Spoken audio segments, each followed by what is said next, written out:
I was raised in an affluent family. I mean, monetarily, I had everything I could possibly, we were an acre of land on a prestigious golf course, tennis court, pool, private schools, tennis lessons, every kind of piano lessons. I mean, I couldn't even keep up with all stuff.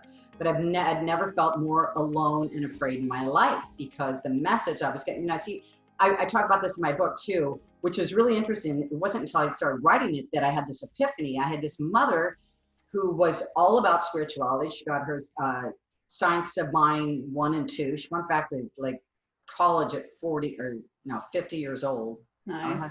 Yeah, I was about 50 years old. And so she was all about that. And you can do anything you want to. And then here I have my father, that nothing's good enough. That's the fear and faith-based mindset. Yeah. My dad was the fear-based. My mom was the faith-based. Yeah. So it's like, you've heard that too. Whatever one you feed gets bigger.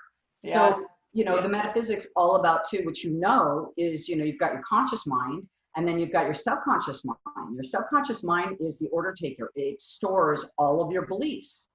So if you were afraid your whole life, like I was, and felt like you weren't worthy and you weren't capable, what you have to do is you have to rewire that part. You have to start filling it with new beliefs and extricating the negative beliefs, because I think there's like 55,000 thoughts that go through our minds every single day, and 85% on the average person are self-limiting negative beliefs. Wild. So if you think about that, it's kind of not our fault.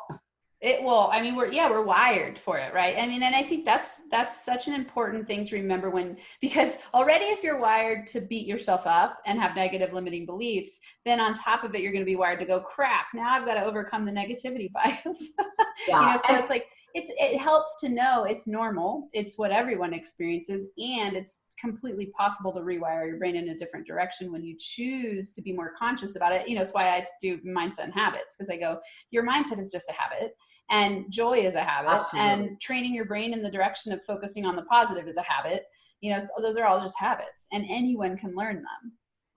Well, this is all learned, because when we're born, and I talk about this in the first part of my book is talking about how we got here, because any child is born with a faith-based mindset. Look at any child.